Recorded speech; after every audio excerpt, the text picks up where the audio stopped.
Hi, my name is Sheila Willis of Impact Tourism, the developer of the History Check mobile app.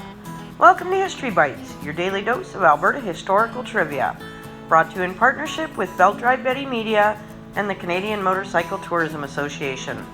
You can register to answer the questions for a shot to win prizes, or just take the quiz to satisfy your own brain power. Either way, we're excited to see how much of Alberta's history you really know.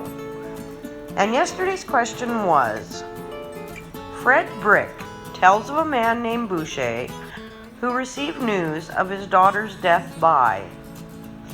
Is it A, telegram, B, word of mouth, or C, unknown sources?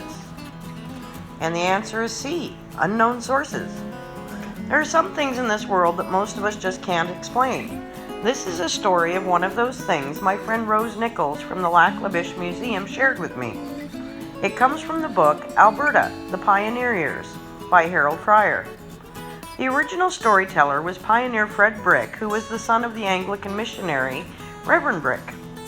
On June 20th of 1894, he was homeward bound to Peace River after a trading trip to Fort Vermilion. With him was a man named Boucher, who was of Cree descent. Unfortunately, no first name is supplied. Fred Brick called him a friend and said he handled the 25-foot-long birch poles used to propel the canoes better than anyone on the river, and he was a man that he trusted with his life. The pair were making good time poling up the river, well, as much as anyone can, while straining every muscle in their body, but Brick was dreaming of a home-cooked meal and a good rest. Suddenly, at about 3 in the afternoon, Boucher stopped poling and told Brick he needed to go ashore. Brick could not talk him out of it, and once on shore, Boucher lit a smudge fire to keep the mosquitoes away, sat down with his back planted firmly against a large spruce tree, and stared into space, leaving Brick totally baffled.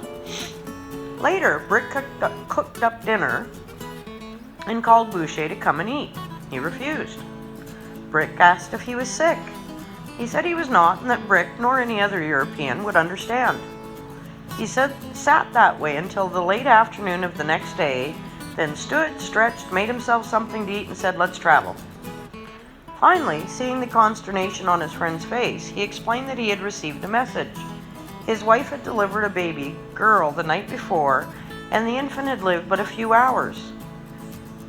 Brick was skeptical, to say the least, but back on the river they went, Boucher practically lifting the canoe out of the water in his hurry to get home. On the third day, they saw a Métis trapper who, when asked, had not heard any news from upriver. 10 miles later, they asked the logging crew, and again, they had no news. A few miles from Peace River, Fred's brother Ali called out from the bank. He had ridden out to tell Boucher that he had bad news. He confirmed that 3 nights before, Boucher's wife had a baby girl that had lived only 2 hours. Boucher's reply was, "Yes, I know. I told Fred, but he wouldn't believe me. Now, if you don't mind, I'll borrow your pony and go see my woman." And with that, he rode off, leaving the 2 dumbfounded brothers staring after him. And tomorrow's question is, while no longer there, which landmark was referenced by Peter Fiddler in 1792 and in 1802? Is it A, the Lone Pine, B, Hawk's Rock, or C, Fernie's Fire? Come back tomorrow for the answer and the story that goes along with it. Then we'll load you up with the next day's question. Enjoy!